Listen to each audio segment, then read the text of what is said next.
भगवते वासुदेवाय। ओम नमो भगवते वासुदेवाय। ओम नमो भगवते वासुदेवाय।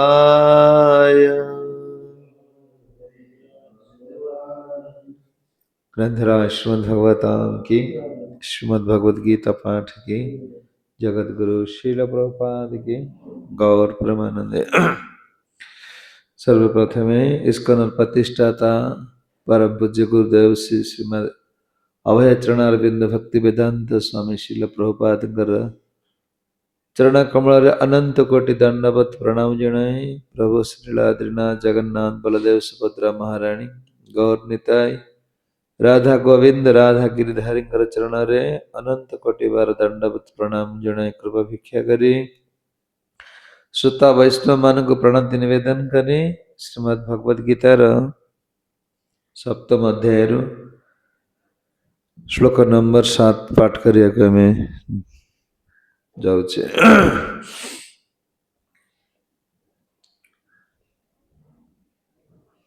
जे च एव सात्विक भाव राजसः तमस जे मत एव इति तान विद्धि न तो अहम तेषु ते मयि। जे च एव सात्विक भाव राजसा तामसा जे मत एव इति तान विद्धि न तो अहम तेषु ते मयि। श्लोकर अनुमान समस्त प्रकार भाव अर्थात सात्विक राजसिक तामसिक मोर शक्ति द्वारा प्रकाशित गोटे दिगर मु हेउछि सबु किंतु मु स्वतंत्र अटे। मु केबे हेले भूत प्रकृतिर गुणर अधीन नहे।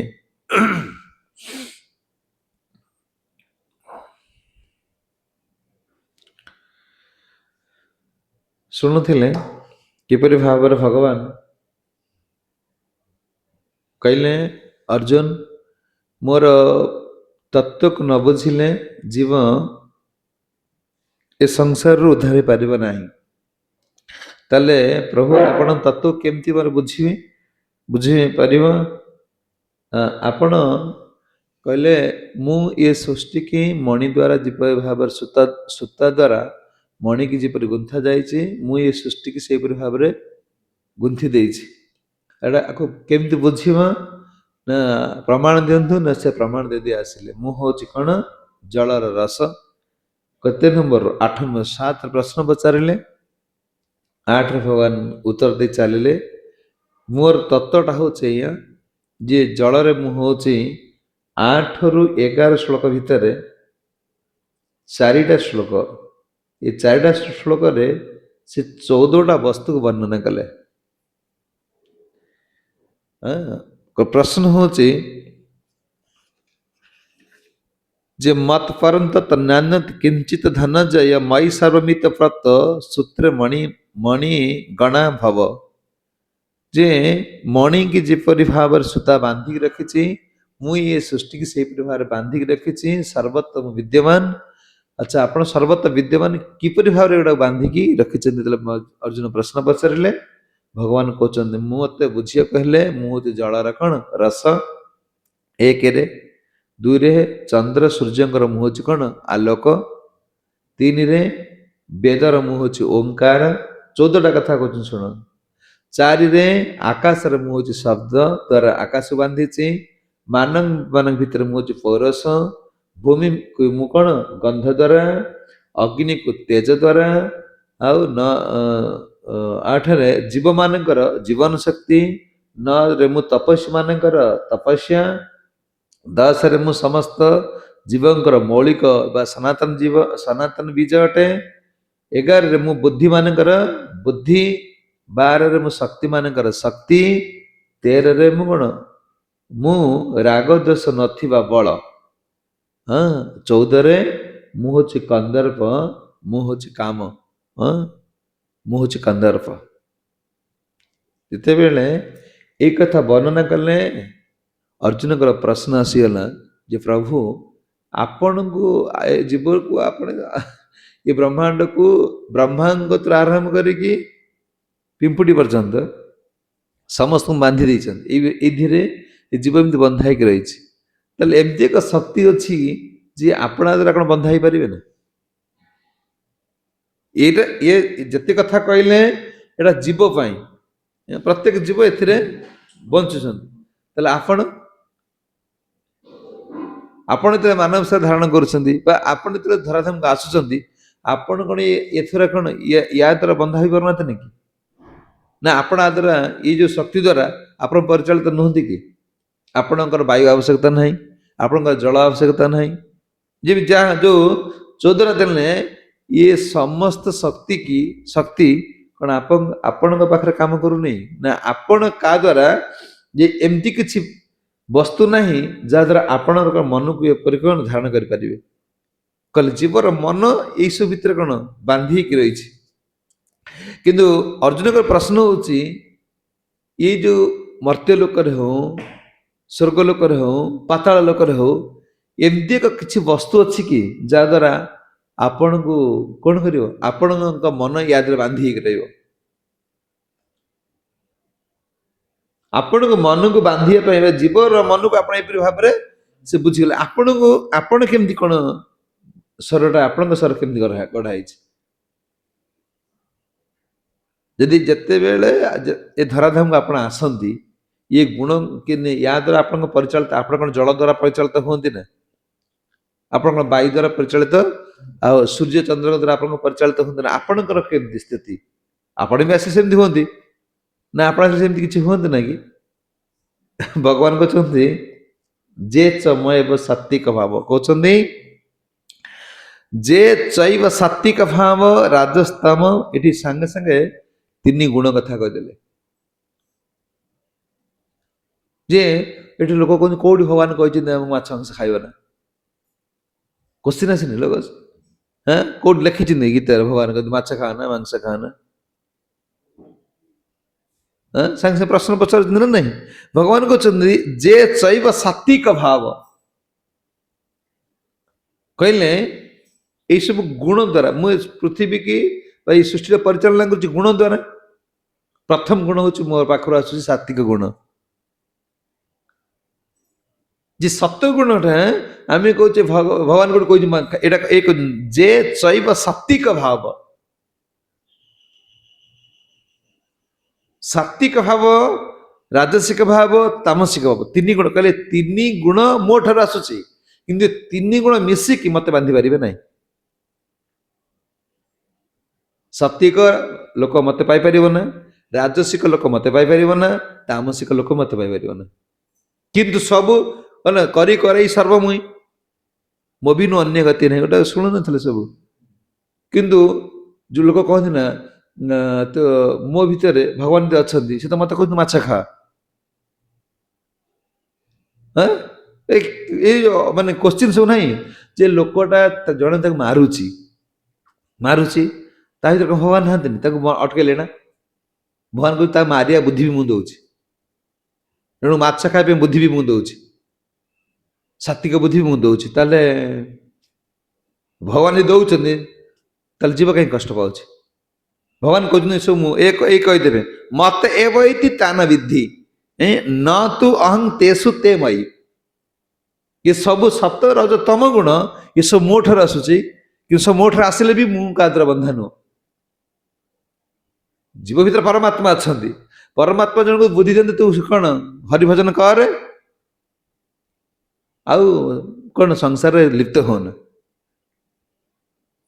ତାହେଲେ ଉଦାହରଣ ସ୍ୱରୂପ ତା ଆମେ ସମସ୍ତେ ଭକ୍ତ ହେଇଛେ ତିଲକ ମାର୍ଚ୍ଚେ ଜପ କରୁଛେ ତାହେଲେ ତାଙ୍କ ଭିତରୁ କିଛି ମାନେ ଯଦି ଆମେ ଦେଖିବା ଭକ୍ତ ଭିତରୁ କିଛି ଲୋକ ବ୍ରହ୍ମଚାରୀ ହେଉଛନ୍ତି କିଛି ଲୋକ ଗୃହସ୍ଥ ହଉଛନ୍ତି, କିଛି ଲୋକ ସନ୍ନ୍ୟାସୀ ହଉଛନ୍ତି। ଏଇ ନାମ ଏକା, ତିଲକ ଏକା, ସବୁ ଏକା।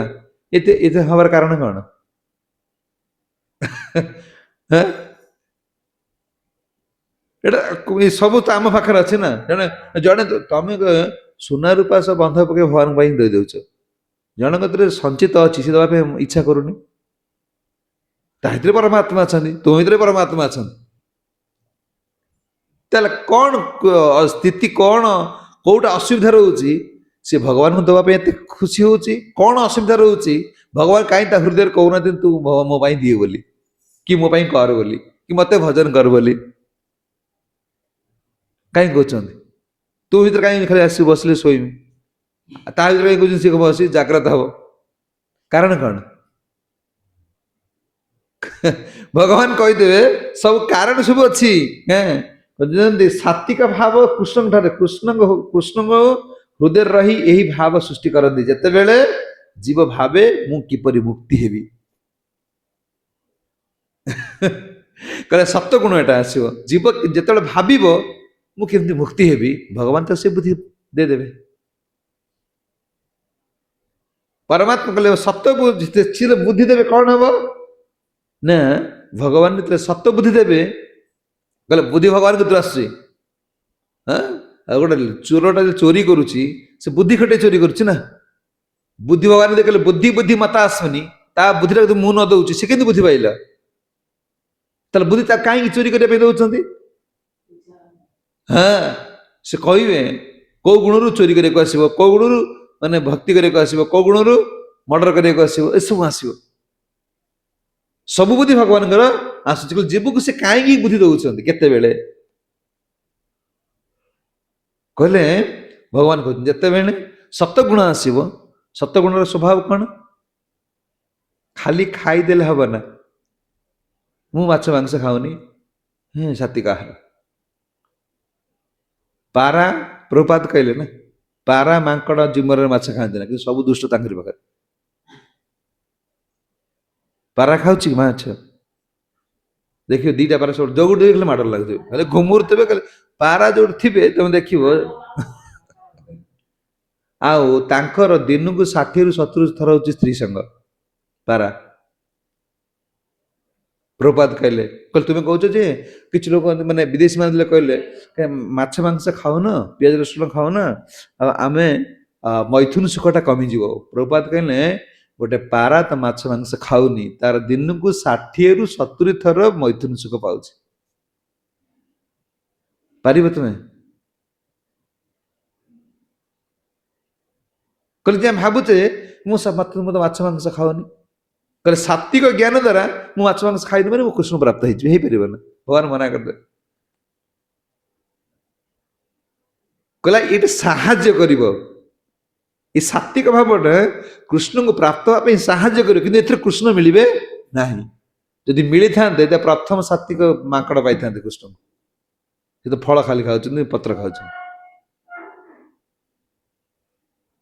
ମାଙ୍କଡ ଫଳ ପତ୍ର ଖାଉନଥିନି, ଯଦି ତ ଭଗବାନ ପ୍ରାପ୍ତ ହେଇଯାନ୍ତେ। କହିଲେ ସର୍ବଭୂତ, ମାଙ୍କଡ ସିନା ସାତ୍ଵିକ ଖାଦ୍ୟ ଖାଉଛି, କହିଲେ ସତ୍ୟ ଗୁଣରେ ଥିବା ବ୍ୟକ୍ତିର ସ୍ୱଭାବ କଣ ନା ସର୍ବେ ଭୂତେଷୁ ଯେନ ଏକମ ଭାବ ଅବୟମ ଇକ୍ଷତେ ଅବିଭକ୍ତମ ବିଭକ୍ତିଷୁ ତତ ଜ୍ଞାନମ ବିଧି ସାତ୍ଵିକମ୍। କହିଲେ ମାଙ୍କଡ ସିନା କଣ ଫଳ ଖାଉଛି, ସର୍ବେ ଭିତେଷୁ ଯେନେ ଏକମ୍, ମୁଁ ସମସ୍ତଙ୍କ ଠାରେ ଅଛି ବୋଲି ଏ ଜାଣିନି। ଆମେ ଭାବୁଛେ ତିଲକ ଲଗେଇଲେ, ମାଳି ପକେଇଲେ, ଆଇଁଷ ଛାଡ଼ିଦେଲେ, ସବୁ କହିଲେ ପରମାତ୍ମା ସର୍ବତ ବିଦ୍ୟମାନ ସମସ୍ତଙ୍କ ହୃଦୟରେ ଅଛନ୍ତି ବୋଲିକି ଇଏ ଭାବନା କଣ ଆମର ଏପର୍ଯ୍ୟନ୍ତ ଆସିପାରୁନି। ଯିଏ ଆତ୍ମା ହଉଛନ୍ତି ଏକ, ଯେତେବେଳେ ସାତ୍ଵିକ ଗୁଣ ଆସିବ, ସାତ୍ଵିକ ଗୁଣରେ କଣ ନା ଭଗବାନ ପ୍ରତ୍ୟେକ ପରମାତ୍ମା ରୂପରେ, ପ୍ରତ୍ୟେକ କଣ ନା ଆତ୍ମା ରୂପରେ ପ୍ରତ୍ୟେକ ହୃଦୟରେ ଅଛନ୍ତି। କହିଲେ କଣ ନା ଏକ ଭାବ ଅବୟ ନିକ୍ଷତେ, ମାନେ ସମସ୍ତଙ୍କୁ ଏକ ବୋଲି ଭାବିବ। କଣ ଇଏ ଯୋଉ ଆତ୍ମା ସେ ପରାଶକ୍ତିରୁ ଆସିଛନ୍ତି, ଆମେ ତ ଅପରାଶକ୍ତି। ମୋର କର୍ମଫଳ ଦୃଷ୍ଟିରୁ ମୁଁ ଆଜି ରାଜା ହେଇଯାଇଛି, ତାର କର୍ମଫଳ ଦୃଷ୍ଟିରୁ ସେ ଘୁଷୁଡି ହେଇଯାଇଛି। କିଏ ଧନୀ ହେଇଯାଉଛି ତ କିଏ ଦରିଦ୍ର ହଉଛି, କିନ୍ତୁ ତା କର୍ମ ତାକୁ ଦରିଦ୍ର କରାଇଛି, ମୋ କର୍ମ ଧନୀ କରାଇଛି। କିନ୍ତୁ ଯୋଉ ପରମାତ୍ମାଙ୍କର ଶକ୍ତି ହଉଛି କି ସେ ଆତ୍ମା, ଇଏ ସର୍ବତ୍ର ବିଦ୍ୟମାନ। ହେଲା ସାତ୍ବିକ ଭାବ। ମୁଁ ଯେତେବେଳେ ଜଣଙ୍କୁ ମାନେ କଟୁ କଥା କହୁଛି, ତା ଭିତରେ ପରମାତ୍ମା ଅଛନ୍ତି, ସେ ଦୁଃଖ ପାଉଛନ୍ତି ଆତ୍ମା ରୂପରେ। ଆଉ ସର୍ବତ୍ର ବିଦ୍ୟମାନ ପରମାତ୍ମା ସର୍ବତ୍ର ସତ୍ୟଗୁଣ ପ୍ରତ୍ୟେକଙ୍କ ଠାରେ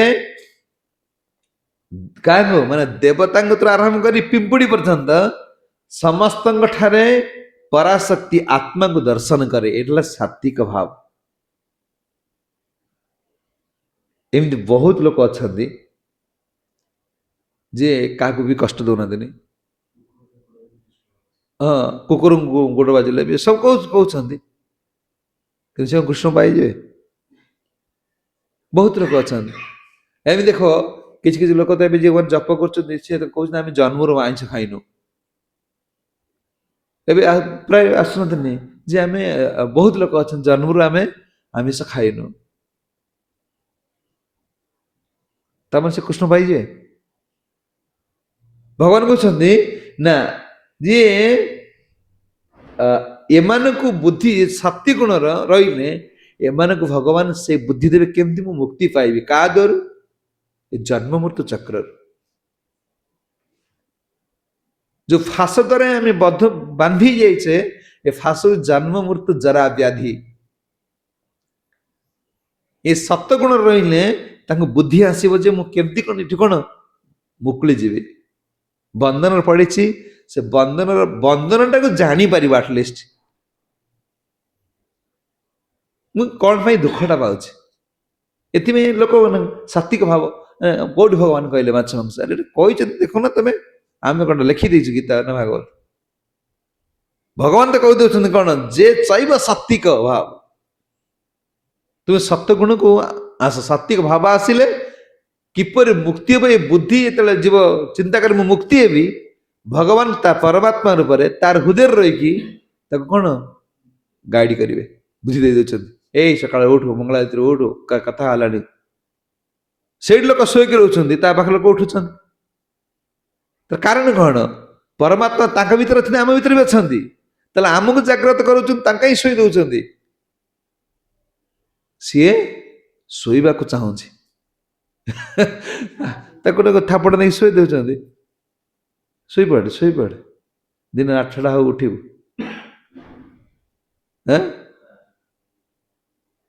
କହିଲେ ପରମାତ୍ମା କହିଲେ ସମସ୍ତଙ୍କର ଦାୟିତ୍ୱ ସେ ନେଉଛନ୍ତି। ଜେଲକୁ ଯିଏ ଯାଉଛି ସିଏ ସରକାର ଦାୟିତ୍ୱ ନେଉଛନ୍ତି, ଯିଏ ପ୍ରାଇଜ ପାଉଛି ତାକୁ ବି ସରକାର ଦାୟିତ୍ୱ ନେଉଛନ୍ତି। ସମସ୍ତେ ସରକାର ସେ ଭାରତ ଭୂମିରେ ଅଛନ୍ତି। ଯେ ଜେଲ ଭିତରେ ଅଛି ସେ ବି ଭାରତ ଭୂମିରେ ଅଛି, ଯେ ଜେଲ ବାହାରେ ଅଛି, ଯିଏ ଆଜି ଟପର ହଉଛି ତାକୁ ଯୋଉ ପ୍ରାଇଜ ମିଳୁଛି, ଏ ବି ସରକାର ଅଧୀନରେ ଅଛି। କହୁଛନ୍ତି ସମସ୍ତ ସାତ୍ବିକ ଭାବ ମୋ ଠାରେ ରହିଥାଏ। ଯୋଉ ସତ୍ୟଗୁଣଟା ମୁଁ ଜୀବ ଦଉଛି, ଯେତେବେଳେ ଜୀବ ଇଚ୍ଛା କରିବ କହୁଛନ୍ତି କଣ ନା ଆତ୍ମ ଅବିନାଶୀ। ସତ୍ୟଗୁଣ ଆସିଲେ ତାର କଣ କଣ ଜ୍ଞାନ ଆସିବ ନା ଆତ୍ମା ଅବିନାଶୀ। ଏଟା ସତ୍ୟଗୁଣର ବୁଦ୍ଧି। ଆତ୍ମା କେବେ ମରିବେ ନାହିଁ। ତାର ଆତ୍ମ ସମ୍ବନ୍ଧ ଜ୍ଞାନ ଆସିବ, ଏ ସତ୍ୟଗୁଣ ସେ ଆସିବ ନା ସେ ଶରୀର ସହିତ କିଛି ସମ୍ବନ୍ଧ ବାନ୍ଧିବ ନା, ଆତ୍ମା ସହିତ ଆତ୍ମଜ୍ଞାନ ଆସିବ। ଆତ୍ମ ଅବିନାଶୀ, ଆଉ କଣ ନା ଅପରିବର୍ତ୍ତନୀୟ। ଆତ୍ମା ହଉଛି ଅପରିବର୍ତ୍ତନୀୟ। ଏଟା ହେଲା ସତ୍ୟଗୁଣର ବୁଦ୍ଧି।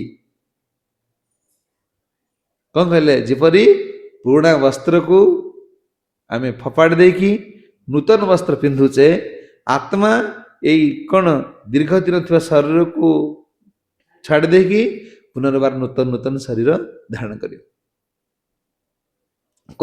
ଅଗ୍ନି ଦ୍ଵାରା କଣ କହିଲେ ନ ଛିଦ୍ରାନି, କହିଲେ ନା ମୁଁ ଅସ୍ତ୍ର ଦ୍ଵାରା ଆକୁ କଟା ଯାଇ ପାରିବ ନା, ବାୟୁ ଦ୍ଵାରା ଆକୁ ଶୁଷ୍କ କରାଯାଇ ପାରିବ ନା, ଅଗ୍ନି ଦ୍ଵାରା ପୋଡ଼ି ପାରିବ ନା, ଆଉ କଣ ଜଳ ଦ୍ଵାରା ବୁଡେଇ ପାରିବ ନା, कहले ताहा जानिबा व्यक्ति मते प्राप्त होई पारे ना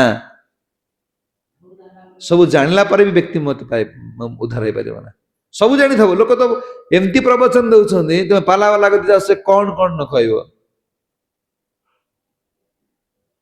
कहले याकू सब जानिला पर मध्य से उद्धार पाई पारिबो ना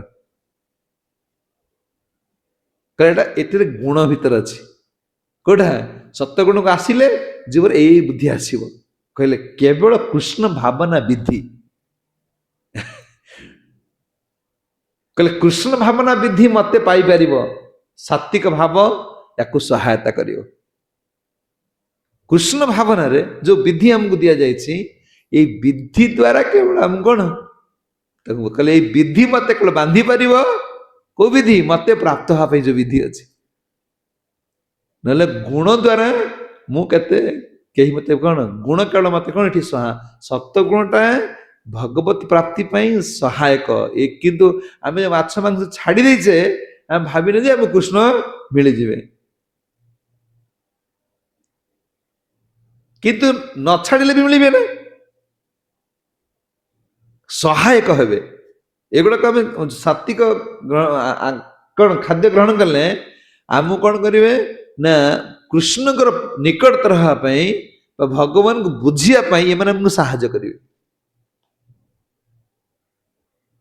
कहते सात्विक भाव सहायता हम मोर शरण द्वारा व्यक्ति मत बुझीपार मोर शरण बिना मत कहीं बुझीपारे ना ब्रह्मांड आरंभ करके पिंपड़ी पर्यंत मत कहीं बुझीपारे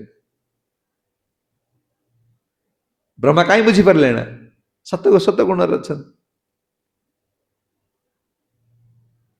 सतगुण अच्छा ना सतगुण अच्छा बोले तो चोरी कर नहीं पड़े मु बड़ किए से तो सतगुण न था से केमती कौन रजगुण रे रजगुण देव सतगुण विष्णु रजगुण ब्रह्मा तम गुण आसले कि शिवजी कहले मैंने कहीं मत धरी पारे मोर शरण आसवा व्यक्ति केवल मत कौन प्राप्त हो पार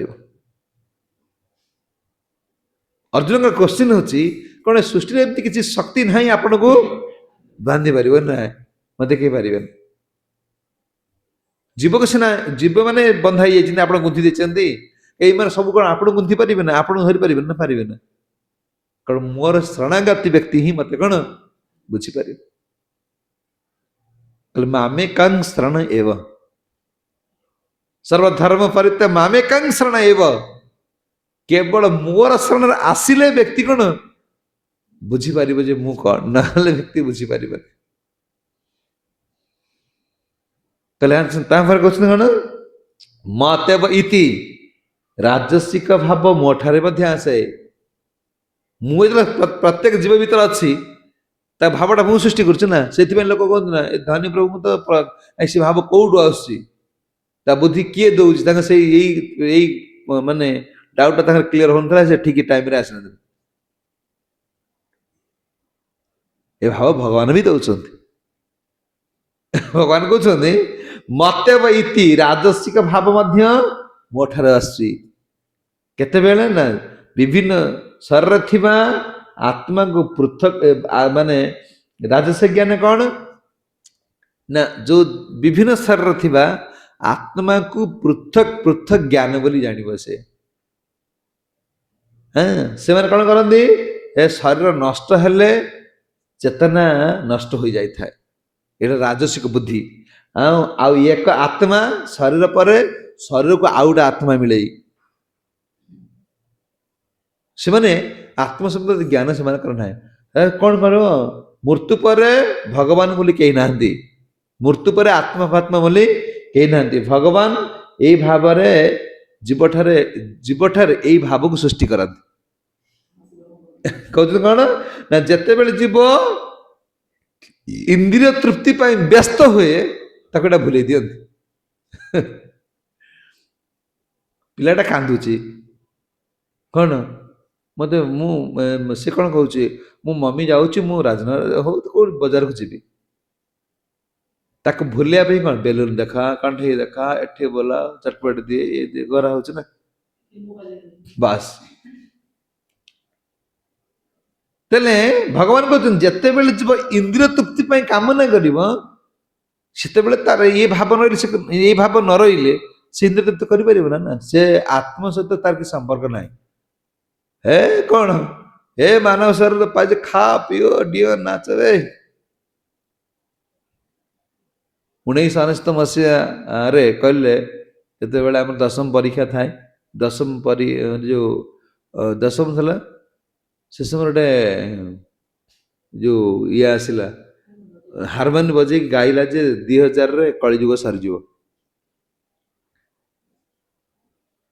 ସେଟା ପତ୍ରିକା କଣ ମାଳିକା ଲେଖା ହେଇଛି 2000 ସରିଯିବ ଖାଲି ଯେତେ ଭଲ ଲେଖ 2005 କଳିଯୁଗ ସରିଯିବ 2003 ସରିଯିବ ଖାଲି ଚାଲିବ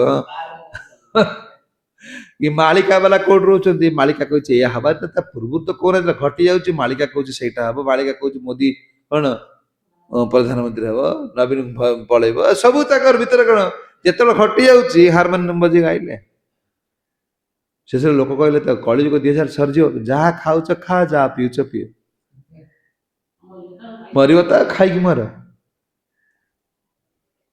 मान से माने आत्मार जे अस्तित्व विषय एम ज्ञान ना थिले सब एत कौन प्लान प्रोजेक्ट किसी या करते ना कहते जिते बेले जीव इंद्रिय तृप्ति निमित्त कौन व्यस्त हुए से भगवान तार भीतर रही यही बुद्धि सब दिखती यही तू मरबू ना रे रह रह रह रह ये प्लट कर प्लट कर घर कर गाड़ी कर तू रह रह ता भीतर अरे से बुझी पारुनी ना न बुझी पारे तो करता ना ता भीतर कराऊँ कि से परमात्मा कराऊँ जिते बड़े से चाहूँ कौन मु इंद्रिय सुख रू बास भगवान से बुद्धि तक दौरान आ देख भूमि अच्छा तुम्हें नहीं कलरा भंजीरा पोतीदेल भूमि जो कौन गुण से पिता गुण देदेले गुण द्वारा किए बंधाई भूमि अच्छा गोटे सुगार सुट मंजीरा पोतीदेल गोटे जगार चारि आंगुल छाड़ी गोटे कलरा गछ चारि आंगुल छाड़ी गोटे सुगार सुट बोल तार कौन मान भूमि भूमि रु सुगार सुट मंजी पाखर जो गुण अच्छी से मिठा आणला कलरा पाखर जो गुण माने आहार माने शक्ति धारण कर जो अच्छी से पिता को शक्ति नहीं आसे चारि आंगुल जगार एपट सेपट दीटा जगह कर गोटे जगह दीटा मंजी पोती दियो से बिटा एमती से लंका पोती मंजीटा केड़ी राग भाजी के कनमूली सब पोड़ी जाऊँ नहीं कहले जीव पाखे जिते भगवान अच्छा जीव ये इच्छा करुच्ची से गुणटा को दे दौरान जा तुम अर्डर कर जा पान पाइबू आस धर नब जा ध्यान आस कहले या मुंडे बुझी बस कौन मु मरबी ना ये पुओ सत्य झील सत्य माँ सत्य धन सत्य गाड़ी सत्य सी पूरा सत्य बोली भाभी नहीं कहले ये भावुं आत्मा फात्मा बोली किसी ना ये सब मत आखिया को सब सत्य बोली भावुँ सी मो स्वप्न मृत्यु को देखुने से भावुनी मु मरबी बोली कहले भगवान ता पाखर रही ताको यही बुद्धिटा दौर भगवान सी न चाहूँ मत भजन करने को संसार यही भावनाटा आश्री से भोग जिनस देवे ना मत कौन चलला कहते नंद बाबा कहते भगवान उपदेश दे नंद बाबा जिते इंद्र पूजा करने जाऊँ कहीं इंद्र पूजा न कले वर्षा हम ना वर्षा ना गोवर्धन घास हे ना गोवर्धन घास ना गोमाता मैंने घास खाइबे ना घास न खाइले कौन से मैंने क्षीर देवे ना क्षीर दे तू माखन दही खाइबू कौटू आस भगवान कहते कर्म ही शत्रु कर्म ही मित्र कर्म द्वारा प्रत्येक जीव को सब जिन मिले बाबा ये को इंद्र देवे ना गोटे घुषुड़ी 20टा खाऊँगी सफिसीयंट मिलूँ ना तार कर्म अच्छी से 20टा देख से केते तानर दौड़ुची काले आउ किए खाईदेव कि नहीं कहले प्रत्येक जीव को कर्म अनुसार सी केमती खाइब केमती रहिबो तार आहार कौन हम तार चलनी केमती रहिबो ये सब जिन व्यवस्था ଭଗବାନ କରିଛନ୍ତି। କହିଲେ କହିଲେ ବାବା ଆପଣ କହୁଛନ୍ତି ଇନ୍ଦ୍ର ବର୍ଷା କରିବେ, ଇନ୍ଦ୍ରଙ୍କୁ ଆଦେଶ ଅଛି, ଇନ୍ଦ୍ର ବର୍ଷାକୁ ରଖିପାରିବେ ନା, ଯେଉଁ ପରିମାଣର ଯେଉଁ ଜାଗାରେ ଦେବା କଥା ସେ ଦେବେ। ଏଟା କର୍ମ ଅନୁସାରେ ଇନ୍ଦ୍ରକୁ ତୁମେ ସିନା ଯଜ୍ଞ କରୁଛ ପାଣି ପାଉଛ, ପଶୁ ପକ୍ଷୀ କୀଟ ପତଙ୍ଗ ଯଜ୍ଞ କରୁନାହାନ୍ତି ନାଇଁ, ସେ ତ ମରିଯାଆନ୍ତେ ନା। ହଁ? କହିଲେ କର୍ମ, କର୍ମ ହିଁ ମିତ୍ର, କର୍ମ ଅନୁସାରେ ଜୀବକୁ ଜୀବନ ଜୀବକୁ ଶରୀର ଖାଦ୍ୟ କଣ ସବୁ କିଛି ମିଳିଥାଏ। କହିଲେ ରାଜସିକ ଭାବ ଦ୍ୱାରା କୃଷ୍ଣ ପ୍ରାପ୍ତି ହୋଇପାରିବ ନାହିଁ। ରଜଗୁଣର ବ୍ୟକ୍ତି କଣ ଉପରକୁ ଯାଇପାରିବ ନା କି ତଳକୁ ଆସିପାରିବ ନା। ଉର୍ଦ୍ଧ୍ୱ ଗଚ୍ଛନ୍ତି ସାତ୍ବିକ, ଭଗବାନ କହିଦେଲେ। ରଜଗୁଣର ବ୍ୟକ୍ତି କହୁଛନ୍ତି ଉର୍ଦ୍ଧ୍ୱକୁ କିଏ ଯିବେ, ଉର୍ଦ୍ଧ୍ୱ ଗଚ୍ଛନ୍ତି ସାତ୍ବିକ, ଯୋଉମାନେ ସତ୍ୱଗୁଣରେ ଅଛନ୍ତି। ମଧ୍ୟ ତିଷ୍ଠତି ରାଜସ, ରଜଗୁଣର ବ୍ୟକ୍ତି ମାନେ କଣ ଏଇ ମଝିରେ ରହିବେ, ମର୍ତ୍ତ୍ୟ ରୂପ ରହିବେ। ଜଘନ୍ୟ କର୍ମ, ଜଘନ୍ୟ କର୍ମ, ତମ ତମ ଗୁଣ ଲୋକ ଯିବେ କୋଉଠି ଯିବେ, ଜଘନ୍ୟ କର୍ମ ଯୋଗୁ ପାପ ନରକକୁ ଯିବେ। କହିଲେ ରଜଗୁଣର ବ୍ୟକ୍ତି ଉପରକୁ ଉଠି ପାରିବ ନା କି ତଳକୁ ଯିବ ନା, ସେ ମଧ୍ୟସ୍ଥଳରେ ରହିଲା। ଯୋଉମାନେ ଏଇ ମଧ୍ୟସ୍ଥଳେ ଯୋଉ ଜଘନ୍ୟ କର୍ମ କରୁଛନ୍ତି ସେମାନେ କୋଉଠି ଯିବେ, ସେମାନେ ନରକକୁ ଯିବେ। ନିମ୍ନ ଜଘନ୍ୟ କର୍ମ କଣ ମାନେ କର୍ମ ଯୋଗୁ ଯିବ ନରକକୁ ଯିବ, ଯୋଉଟା ବେଦ ଶାସ୍ତ୍ର ନିୟମ ନାହିଁ। ଯାହାଟା ସେ ପାଳନ କରୁଛି ତା ଦ୍ୱାରା ସେ କଣ ନରକ ପ୍ରାପ୍ତି ହବ। କହୁଛି ରଜଗୁଣର ବ୍ୟକ୍ତି ଉପରକୁ ତଳକୁ ଯାଇପାରିବ ନାହିଁ। କହିଲେ କଣ ନା ଏ ରଜଗୁଣର ବ୍ୟକ୍ତି ଭଗବାନଙ୍କୁ ବୁଝିପାରିବ ନାହିଁ। ଯଦି ସେଇ ରଜଗୁଣର ବ୍ୟକ୍ତି କଣ ମୋ ଶରଣ ଆସିଗଲା, ମୋ ଶରଣରେ ଆସିଯିବ, ସେ ମତେ ବୁଝିପାରିବ। ଯିଏ ପର୍ଯ୍ୟନ୍ତ ବ୍ୟକ୍ତି ସତ୍ୟ ଗୁଣର ବ୍ୟକ୍ତି ମୋ ଶରଣାଗତ ହେଇନି ମତେ ବୁଝିପାରିବ ନା, ରଜଗୁଣର ବ୍ୟକ୍ତି ମତେ କଣ ମୋ ଶରଣ ଆସିଲେ ମତେ ବୁଝିପାରିବ ନା। ଭଗବାନ ବୁଝିହବ ନାହିଁ। କହିଲେ ଅର୍ଜୁନଙ୍କର ଯୋଉ କୋଶ୍ଚିନ୍ ଅଛି କଣ, ଆପଣଙ୍କୁ କୋଉ ବସ୍ତୁ ଦ୍ୱାରା ଆପଣ ଇଏ କରି ଇଏ ଜଡ଼ ଜଗତରେ ଯୋଉ ଶକ୍ତି ସବୁ ଅଛି ଏଗୁଡା ମୋ ସହିତ କିଛି ସମ୍ପର୍କ ନାହିଁ। ଆରେ ତୁମ ବାଥରୁମ ସହିତ ତୁମର କଣ ସମ୍ପର୍କ ଅଛି, ଲାଟ୍ରିନ୍ ଟେ ବସି ପଡ଼ିଲ ଗଲା ନା କଣ। କିନ୍ତୁ ବାଥରୁମରେ ତୁମେ ଯଦି କଣ ଡାଇନିଂ ଟେବୁଲ ପକେଇ ଖାଇବାକୁ ଚେଷ୍ଟା କରିବ କଣ ହବ, ଗ୍ୟାସ୍ ଷ୍ଟୋଭ ଯଦି ବାଥରୁମ ଡାକିବ ଆସ ବାଥରୁମରେ ବସ, ସେ କଣ ଦୁର୍ଗନ୍ଧ ସ୍ଥାନ ନା। ଏ ମର୍ତ୍ତ୍ୟ ଲୋକଟା ହଉଛି ଭଗବାନଙ୍କ ଡଷ୍ଟବିନ୍। କିନ୍ତୁ ଏଠି ଯିବ ଡାଇନିଂ ଟେବୁଲ ପକେଇ ମାନେ କଣ ବାଥରୁମରେ ସେ ଭାବୁଛି ମୁଁ କଣ, ଆରେ ବାଥରୁମ ଗଲାବେଳେ କଣ ଭଲ ଡ୍ରେସ୍ ପିନ୍ଧି ଯାଆନ୍ତି କି, ଗାମୁଛା ଖଣ୍ଡେ ପିନ୍ଧି ଯିବ। କିନ୍ତୁ ଆମେ ଏ ବାଥରୁମରେ କଣ ଘର ଦ୍ୱାର କରିକି ପୁରା ଅୟସରେ ରହିବାକୁ ଚାହୁଁଛେ। ଏ ସବୁ ଲାଟିନ୍ ଆ ଭିତରେ ସବୁ ଅଛି, ମଳମୂତ୍ର ଭିତରେ ବସିକି ରହିଛି। କହୁଛନ୍ତି ସତ୍ୟ ଗୁଣ ଦ୍ୱାରା ମୁଁ ଏ ସତ୍ୟ ଗୁଣ ଥିଲେ ମଧ୍ୟ ନା ରଜଗୁଣ ଥିଲେ ମଧ୍ୟ ଜୀବ ମତେ ବୁଝିପାରିବ ନାହିଁ। ମୁଁ ସତ୍ୟ ଗୁଣ ଦ୍ୱାରା ବନ୍ଧା ନୁହଁ କି ରଜଗୁଣ ଦ୍ୱାରା ବନ୍ଧା ନୁହଁ। ତାପରେ ଆସୁଛନ୍ତି ମତେ ମତ ଏବ ଇତି, କହିଲେ ମୋ ଠାରୁ ମତେ ତାମସିକ ଗୁଣ ଆସେ।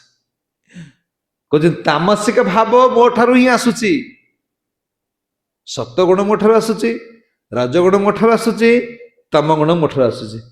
ତମ ଗୁଣ ଆସିଲେ କାହାକୁ ଭଗବାନ ଦଉଛନ୍ତି, ତାହେଲେ ଆମେ ଏଠି କଣ କରିବା ମାନେ ଜାଣିଯିବା ଯେ ଆମେ କୋଉ ଲେବୁଲର ଲୋକ, ଆମର ଭକ୍ତି କଣ, ଆମ ସ୍ଥିତି କଣ, ଆମେ କୋଉ ଲେବୁଲରେ ଅଛେ,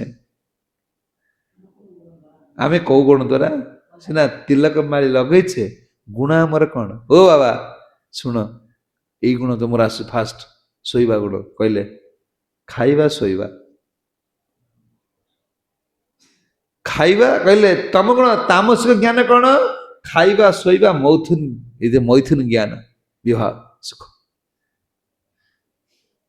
ହିସାବ କର ସଂସାରରେ କେତେ ଲୋକ କା ଦ୍ୱାରା ବନ୍ଧା ହେଇଛି, ସ୍ତ୍ରୀ ସ୍ୱାମୀ ସୁଖ ଖାଇବା ଶୋଇବା। ଯୁଆଡ଼େ ଗଲେ ତ ଖାଇବା ହଁ ଏବେ ଯଦି ପଇସା କିଛି ସେ ପ୍ରଭୁ କହିଲେ ନା ତୁମେ ଯଦି କିଛି ପଇସା ଚାହୁଁଛ ଲୋକଙ୍କୁ ଖାଇବାକୁ ଦିଅ, ବିଷ ପୁରେଇ ଦେଲେ ବି ସେ ଖାଇଦେବେ। ଦେଖ ନା ମୁଁ ମାନେ କଣ ସେ ମୁଁ ଏ ପୃଥର ପୁରୀ ଗଲି ମାନେ ଭାବୁଛି ଭଗବାନ ଆମକୁ ପ୍ରଭୁପାତ କିନ୍ତୁ ରକ୍ଷା କରିଦେଇଛନ୍ତି। ଆମେ ଯୋଉ ଇଏ ମଠ ରୁ ଆସୁଛୁ କୋଉଠି ଜଗନ୍ନାଥ ଦାସଙ୍କ ଯୋଉଠି ସମାଧି ନେଇଛନ୍ତି ଓଡ଼ିଆ ମଠ, ଆସିଲା ସମୟରେ ଗୋଟେ ଆଳୁ ଦମ ବାଲା ଆଳୁ ଇଟିଲି ଧରିକି ଆସିছে, ମାନେ ସେ ସାଙ୍ଗେ ସାଙ୍ଗେ ସୁଁ କିନି କରିଦେଲା, ନାକରୁ ଶିକାଣି ବାହାରି ପାଇଲା। ମୁଁ ତ ଦେଖୁଛି ବାରେ ଲୋକ କୋଉଠୁ କୋଉଠୁ ଖାଉଛନ୍ତି, ଆମେ ବି ଏମିତି ଖାଇଥାନ୍ତୁ ନା। ହେଲା ନେସି ଦେଲା, ନେସି ଦେଇକି ଧରିଲା, ଠୁଙ୍ଗା ଧରିଲା, ଖାଇବାକୁ ଦେଲା, ଲୋକ ଖାଉଛନ୍ତି। ଚିନ୍ତା କର କଣ ମାନେ ଖାଦ୍ୟଟା ଯେସା ଅନ୍ନ ତେସା ମନ। ତୁମ ଖାଦ୍ୟ ଯଦି ଶୁଦ୍ଧକୃତ ରହୁ ତ ମନ ସତ ଗୁଣ କେମିତି ଆସିବ? ମାନେ ନାକରୁ ଶିଙ୍ଘାଣି ବାହାରି କରିଦେଲା, ହାତ ଧୁଆ ନାହିଁ କିଛି ନାହିଁ, ଧରିଲା ପ୍ଲେଟ ଖାଇବାକୁ ଦେଲା, ଲୋକ ଖାଇଲେ। ପାନଟା ସାଙ୍ଗେ ସାଙ୍ଗେ ନଉଛନ୍ତି, ଚଟପଟି ଯୋଉ ଏଇ ପାଟିରେ ପୁରେଇ ଦଉଛନ୍ତି। ମୁଁ ବାଟରେ କଲାବେଳେ ଖାଲି କଣ ଗଲାବେଳେ ସବୁ ଅନେଇ କଣ କଣ ହଉଛି। ହଁ ମୁସଲମାନ ଛେଳି କାଟୁଛି, ଛେଳି କାଟୁଛି ସାଙ୍ଗେ ସାଙ୍ଗେ ପାଟିରେ ଇଏ ପାଟିରେ ପଶିଗଲା, ପାନ ଖାଉଛି, ଏମିତି ପାଟିରୁ ହାତ ପୁରେଇଲା, ଧରିଲା, ଆଣିକି କଟୁ ଧରିଲା, ହାଣିଲା। ତ ମୁସଲମାନ କଇଁଠା ଏମାନେ ଖାଉଛନ୍ତି। ଏମାନେ ମାଛ ମାଂସ ତ ଖାଉଛନ୍ତି, ଗୋଟେ ଜବନର ଉଚ୍ଚିଷ୍ଟକୁ ବି ମାନେ ଖାଉଛନ୍ତି। କିଛି ନାହିଁ, ଗୋଟେ ସତୀ ଭାବ କେମିତି ଆସିବ? ଗୋଟେ ରାକ୍ଷସ ଖାଲି ହେଇଗଲେଣି। ମଣିଷ ଶୈଳୀରେ ମଣିଷ ବଞ୍ଚୁ ନାହିଁ। ଖାଦ୍ୟପେୟ କୋଉଠି କଣ ଯୋଉ ଦେଖ ରୋଡ ଚାଲି ବୁଲେଇ ଚାଲିଛନ୍ତି, ଗୋଟେ ସିଏ ଶରୀର ଭିତରୁ ଯିବ। ଏବେ କାହିଁକି ଭାରତରେ ଏତେ ରୋଗ ହେଲାଣି? ଏବେ 1 ନମ୍ବର ହେଲେଣି ଭାରତର କ୍ୟାନ୍ସର, ଡାଇବେଟିସ। କାହିଁକି? ସବୁ ହଉଛି ଭେଜାଲ। ଆଉ ସବୁ ଭଲ ଜିନିଷ ବିଦେଶ ପଠେଇବେ, ପଇସା ଅଧିକ ଆସିବ। ବିଦେଶୀ ମାନେ ଭଲ ଖାଇବେ, 50 ରଖି ଖାଇକି ମରିବେ। ବିଦେଶରେ ଖାଦ୍ୟ ଜିନିଷ ରୋଡ ସାଇଡରେ ବିକ୍ରି ହେଇପାରିବ ନା। ଖାଦ୍ୟ ଜିନିଷ ରୋଡ ସାଇଡରେ ବିକ୍ରି ହେଇପାରେ ନା। ଯିଏ ଖାଦ୍ୟ ଜିନିଷ ମାନେ ବିକିବ ତାର ବି ସାର୍ଟିଫିକେଟ, ଲାଇସେନ୍ସ ଦରକାର, ଫୋପାଡ଼ି ଦେବେ। ସେ କଣ ଖାଇବାକୁ ଦଉଛନ୍ତି, ତାର ଲାଇସେନ୍ସ ନାହିଁ, ତା ତ ଖାଇପାରିବନି। ଇଏ ଯିଏ ଯୋଉ କୋଉଠି ହାଡି ପାଡ ଯିଏ ଯାହା ଦେଲେ, ସେ କୋଉଠି କଣ କରୁଛନ୍ତି ଦେଲେ, ଖାଇଦେଲେ ଆଉ। କହିଲେ ଏଇ ତାମସିକ ଗୁଣ ଖାଇବା, ଯେଉଁମାନେ ଖାଇବା ଶୋଇବା ଆଉ ଯୌନ ସୁଖରେ ଯୋଉମାନଙ୍କର ଜୀବନ ବ୍ୟସ୍ତ, ଏମାନେ ତାମସିକ। କଲେ ଭଗବାନ କହୁଛନ୍ତି ଯେତେବେଳେ ଜୀବ ନିଷ୍କ୍ରିୟ ହୋଇଯାଏ, ତାର କ୍ଷମତା ନଷ୍ଟ ହେଇଯାଏ, ସେତେବେଳେ ମୁଁ ତାଠାରେ ଏଇ ତମ ଗୁଣ ସୃଷ୍ଟି କଲି। ଦୌଡ଼ ଦୌଡ଼ ଦୌଡ଼, ଖାଲି ଦୌଡୁଛନ୍ତି ନା କଣ? ଖାଇବା କୋଉଠି ଦୌଡୁଛନ୍ତି, ଖାଇବା ପିଇବା ଶୋଇବା। ଏଇଟା ବି ଭଗବାନଙ୍କ ଠାରୁ ଆସିଛି। କହିଲେ ଯେତେବେଳେ ଜୀବ ଅକ୍ଷମ ହେଇଯାଏ, ମୁଁ ଭକ୍ତି କରିପାରେ, ତାର ଅଳସୁଆ ହେଇଯିବ, ଏଇଟା କଣ କରି ଲାଭ କଣ? ଆଚ୍ଛା ବଞ୍ଚିବ ନା, ତା ଗୋଟେ ଗୁଣ ନଦେଲେ ସେ କେମିତି ବଞ୍ଚିବ? ଯେତେବେଳେ ଭକ୍ତି କରିବାକୁ ଯେତେବେଳେ ତାର ଅଯୋଗ୍ୟତା ହେଇଯାଏ, ମତେ ଭୁଲିଯାଏ, ସେତେବେଳେ ମୁଁ କଣ କରେ? ତା ଭିତରେ ତମ ଗୁଣ ସୃଷ୍ଟି କରେ। ଯା ଦୌଡ଼ ଦୌଡ଼, କୋଉଠି କଣ ମିଳୁଛି ଖା, ଖାଲି ଖାଇବ ପିଇବ ଶୋଇବ। ଭଗବାନ କହୁଛନ୍ତି ତାର ବିନାଶ ବୁଦ୍ଧି ହେଇଯାଏ। ତମ ଗୁଣ ହଉଛି ବିନାଶ ବୁଦ୍ଧି। ସିଏ ଆଉ କିଛି ଜାଣିବ ନା, ତା ପାଖରେ କିଛି ରହିବ ନା, ତାର ଖାଲି ଗୋଟେ ଚିନ୍ତା, ଖାଇବ ପିଇବ ଶୋଇବ, ଖାଇବ ପିଇବ ଶୋଇବ, ଖାଇବ ପିଇବ ଶୋଇବ। କହିଲେ ଏଇଟା ହେଲା କଣ? ବିନାଶ ବୁଦ୍ଧି। କହିଲେ ବିନାଶ ବୁଦ୍ଧିରେ ଭଗବାନ କଣ କରନ୍ତି? ତାର ବିନାଶ କରିକି ବୁଦ୍ଧି ଉତ୍ପନ୍ନ କରାନ୍ତି। ବିନାଶ ସମୟରେ ଭଗବାନ କଣ କରନ୍ତି? ପାହାଡ ସୃଷ୍ଟି ବିନା, କହିଲେ ଏ ଗୁଣ ମୋ ପାଖରେ ଅଛି, ଏଇ ବୁଦ୍ଧିକୁ ମୁଁ ପ୍ରଦାନ କରିବି, ସୃଷ୍ଟିରେ ବିନାଶ ହେଇଯିବ, ସବୁ ଜଳମଗ୍ନ ହେଇଯିବ ନା। ପାହାଡ଼ ଝରଣା ମାନେ ପାହାଡ଼ ନଦୀ ପିମ୍ପୁଡ଼ି ବ୍ରହ୍ମା ସମସ୍ତଙ୍କୁ ଏକାଠି କରିଦେବେ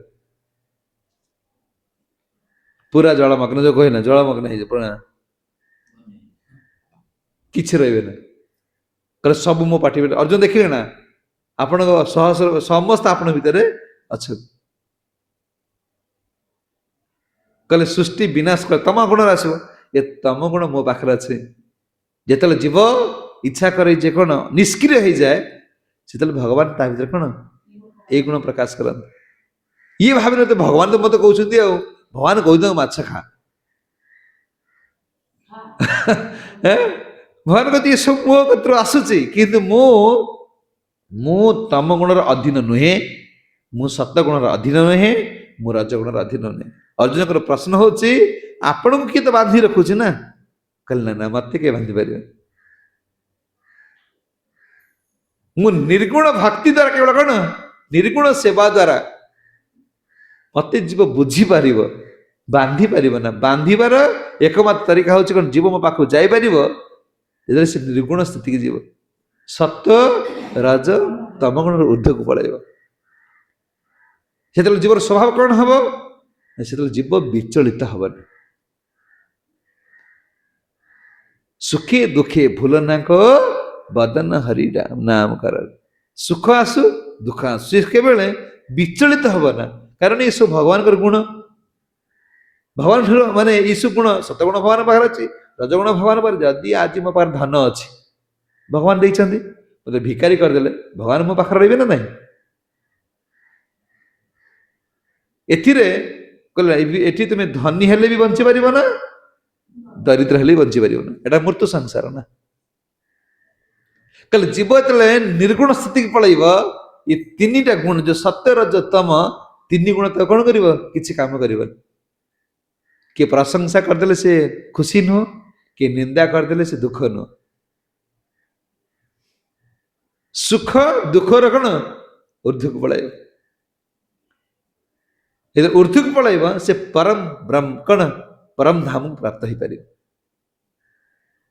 କିନ୍ତୁ ନିକଟରେ ସାହାଯ୍ୟ କରିବ କି ଇଏ ଦିଟା ସାହାଯ୍ୟ କରିବେ ନା କିଏ ରାଜସିକ ତାମସିକ ଗୁଣ ଭକ୍ତି ପାଇଁ ନିର୍ଗୁଣ ସ୍ଥିତିକି ଆସିବା ସାହାଯ୍ୟ କରିବେ ନା ସତ୍ୟ ଗୁଣ କେବଳ ସାହାଯ୍ୟ କରିବ ସେଥିପାଇଁ ଆମେ ସାତ୍ଵିକ ଭାବଟା କ'ଣ କରୁଛେ ଗ୍ରହଣ କରୁଛେ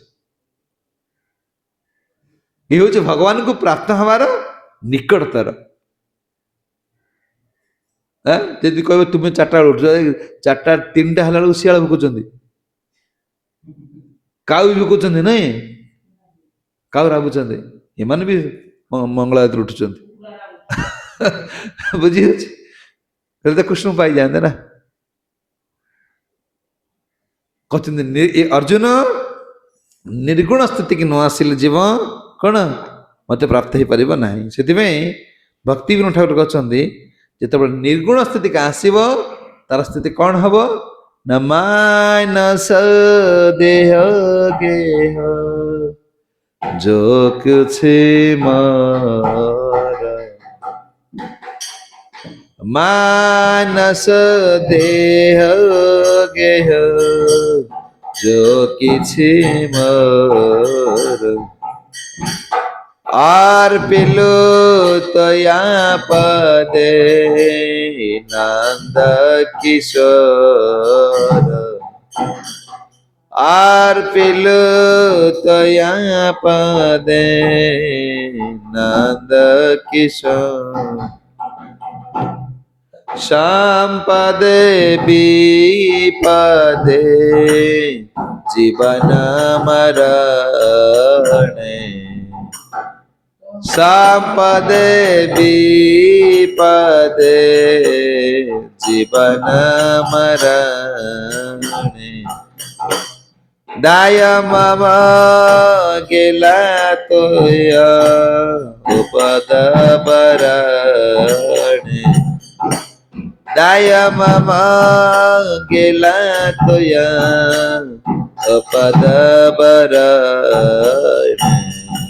कहले निर्गुण स्थिति पळेब मानस देह गेह जो किछि मोर एटा निर्गुण स्थिति अर्पिले तोया पदे नंद किशोर हे प्रभु ये मानव शरीर आप जहाँ देखते स्त्री पुओ झील टंका शरीर जहाँ मोर अच्छी आपण पाखे मु कौन अर्पण कर दउछि संपद विपद जीवन मरण मो संपद रे आपण मो विपद रे भी आपण बंचिले आपण मरले भी आपण कहते दाय मम गेला तो या तुम पाद को तुम वर्ण करने गली जो निर्गुण स्थिति पड़े जीव आपण को पाद पद में शरण आसीगली ये संसार मोर बोली किछि ना कहते कौन मार भी राख भी जो इच्छा तुम्हार नित्य दासपति त्वया अधिकार ये दास को आपण मारी पारे आपण रखिपारे यदि मोर किसी सेवा थाई आपण मोटर की सेवा नेबे बंचे रखिबे सेवा नेबे जदि मारिदेवे एटा भी मारिदेवे मोर किसी सेवा नहीं ये पड़े जी मोर अधिकार ना प्रभुपाद कहला बिक्री होइथिबा पशु को पशु जने बिक्री कर दउछि तार मालिक अधिकार नहीं अच्छी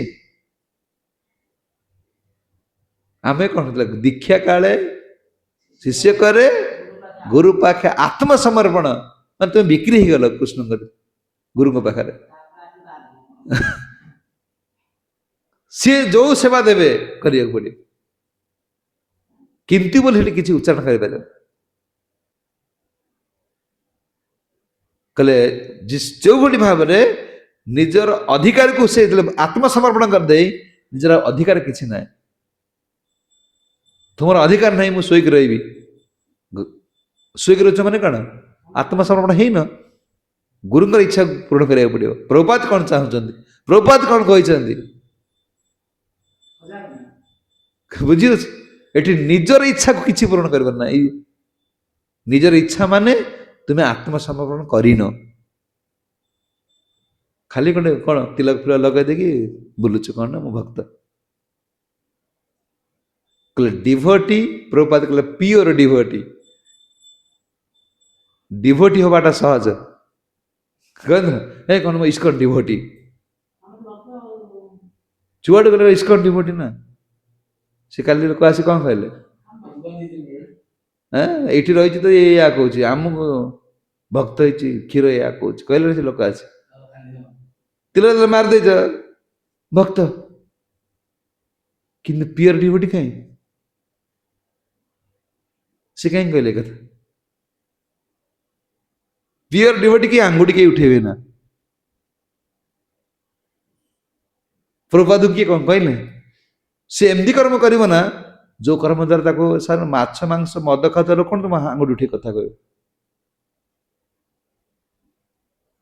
कि कथा कह से कल डिवोटी प्योर डिवोटी डिवोटी बड़ा सहज तेल कौन पितामर प्रभु स्टल अच्छे पलैगल माड़ी गोटा कि नहीं गल 10 टका दे 3 लाख नहीं गल मारदेल जोड़े ये इस्कन डिवोटी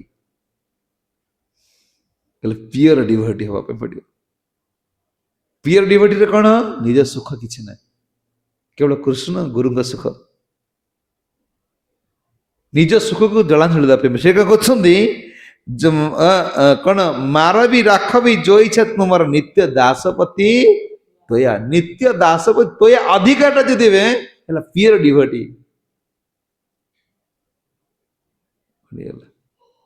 प्योर डिवोटी कौन स्वभाव से निजर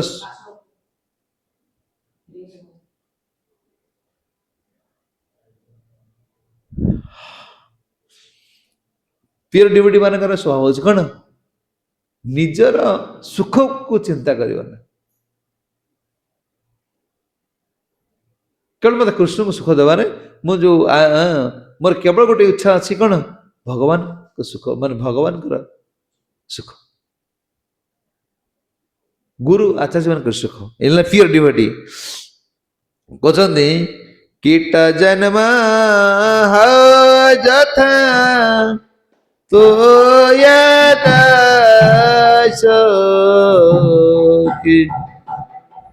जन्मा दिव मोर इच्छा जदि तोर जन्माइबे मोर इच्छा যদি তোর ভক্ত গৃহে জন্মি জন্ম কাক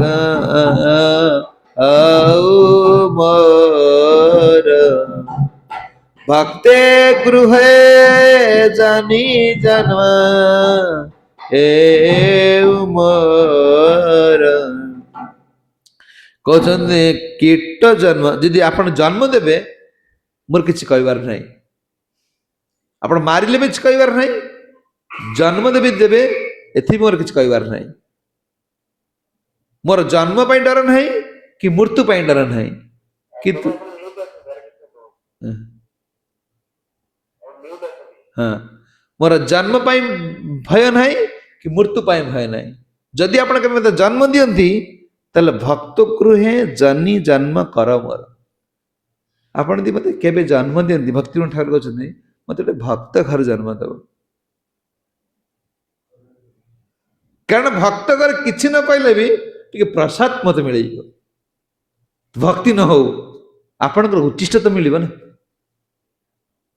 ଯଦି ମୋର ଯୋଗ୍ୟ ନାହିଁ ଆପଣଙ୍କୁ ପ୍ରାପ୍ତ ହେବା ପାଇଁ, ପ୍ରଭୁ ମତେ ବରଂ ଏ ଜନ୍ମ ଦିଅନ୍ତୁ, ଗୋଟେ ଭକ୍ତ ଘରେ ଦିଅନ୍ତୁ। ଭକ୍ତ ଘରେ ଗୃହେ ଜନି ଜନ୍ମ ହଏ ମୋର। ହଁ କୀଟ ଜନ୍ମ, ଯଦି ଭକ୍ତ ଘରେ କୀଟ ଜନ୍ମ ପାଏ, ଭକ୍ତର ନାଳରେ ଯଦି ମୁଁ କୃମି ହଏ ଫେରି ମୋର ଲାଭ ଅଛି। ହାତ ଧୋଉଛେ ନା, ଯୋଉ କୃଷ୍ଣ ପ୍ରସାଦ ମିଳିଯିବ, କଟି ଯାଉଛି। କହୁଛନ୍ତି କଣ ମତେ କୃମି ଜନ୍ମ ମିଳିଲେ କଣ ଏଠି ମିଳିଯିବ, କଣ ପ୍ରସାଦ ମିଳିବ, ତାହେଲେ ସେ ଜନ୍ମରେ ବି ଲାଭ ଅଛି। କିନ୍ତୁ କହୁଛନ୍ତି ଲଭେ ତାଙ୍କ ସଙ୍ଗ ଅନୁରୁକ୍ତ, ବହିର୍ମୁଖ କୀଟ ଜନ୍ମ ଯଥା ତୟା ଦାସ, କିନ୍ତୁ ବହିର୍ମୁଖ ବ୍ରହ୍ମ ଜନ୍ମ ନାହିଁ ମୋର ଆସ। ଯେ କୃଷ୍ଣ ଭଜନ କରୁନି ତା ଘରେ ମୁଁ ବ୍ରହ୍ମା ହେଲେ ବି ମୋର ସୁଖ ନାହିଁ। ଯଦି ମୁଁ ବ୍ରହ୍ମା ଜନ୍ମ ପ୍ରାପ୍ତ ହୁଏ ଫେର ମୋର ସୁଖ ନାହିଁ, କାହିଁକି କୃଷ୍ଣ ମିଳିବେ ନା, ଖାଲି ଶବ ଗୁଡାକୁ ଦେଖିବି।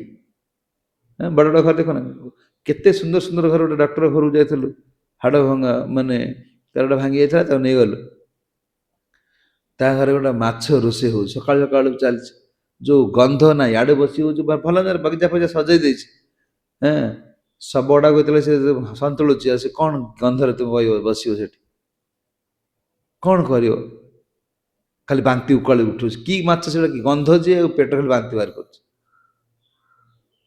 କହିଲେ ଅଭକ୍ତ ଘରେ ବ୍ରହ୍ମା ହେଲେ ମୂଲ୍ୟ କିଛି ନାହିଁ। ଥାଉ ଧନ ସମ୍ପତ୍ତି, ଜୀବନଟା ମୂଲ୍ୟ ନେଇଯିବ। କହିଲେ ଭକ୍ତି ମୁକ୍ତି ସ୍ୱହା ବିହୀନ ଯେ ଭକ୍ତ ଲଭତେ ତାଙ୍କ ସଙ୍ଗ ହଇ ଅନୁରକ୍ତ, ଜନକ ଜନନୀ ଦୈତ ତନୟ ପ୍ରଭୁ ପ୍ରଭୁ ଗୁରୁ ପତି ତହୁଁ ସର୍ବମୟ।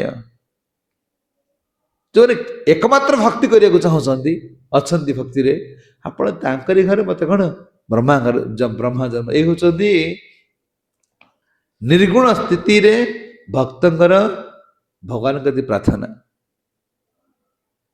ଯେଉଁମାନେ ନିର୍ଗୁଣ ସ୍ଥିତିରେ ଅଛନ୍ତି ସେମାନେ କଣ ଭଗବାନଙ୍କୁ ଏହି ପ୍ରାର୍ଥନା କଲେ, ପ୍ରଭୁ ମୋର କିଛି ସଂସାର ଦରକାର। କହିଲେ ଅର୍ଜୁନ, ତିନି ଗୁଣର ଶେଷ ଭାବ ଅଛି, ତାହା ମତେ ତିନି ଗୁଣକୁ, ତିନି ଗୁଣରେ ଯେତେ ଭାବ ଅଛି ତାହା ମତେ ପ୍ରଭାବିତ କରିପାରିବ ନାହିଁ। ସେଥିପାଇଁ ତୁମେ ମୋର ଭକ୍ତ ହେଇଯାଅ, ମୁଁ ଯାହା କହୁଛି ତୁମେ ଏଟା ପାଳନ କର। ତିନି ଗୁଣର ଯେତେ ଜିନିଷ ଅଛି ଏସବୁ ମତେ ପ୍ରଭାବିତ କରିପାରିବ ନାହିଁ। ଅର୍ଜୁନଙ୍କୁ ଯୋଉ କହିଲେ ଯେ ଆପଣ କଣ ଜଳର ରସ ଯାହା ଯାହା ସବୁ ଅଛି ଏଗୁଡ଼ା ସବୁ ମୋର କିଛି ଆବଶ୍ୟକତା ନାହିଁ। କହିଲେ ଆଲୋକ ଚିନ୍ମୟ ରସ ପ୍ରତିଭାବିକ ବ୍ରହ୍ମସଂହିତା କହୁନଥାନ୍ତି, ସେ ସୂର୍ଯ୍ୟ ନାହାନ୍ତି, ଚନ୍ଦ୍ର ନାହାନ୍ତି, ଫେର ବି ଆଲୋକ, ଭୂମି ନାହାନ୍ତି, ନା କଣ ଯୋଉ ବାୟୁ ନାହିଁ, ସବୁ ସେଠି ନ ତତ୍ ଭାସେତ ସୂର୍ଯ୍ୟ ନ ଶଶାଙ୍କ ନ ପାବକ ଯଦ୍ଗତ ନିବତନ ତଦ୍ଧା ପରମମ।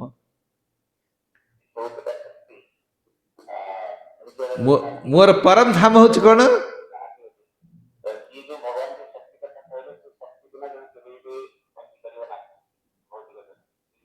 हाँ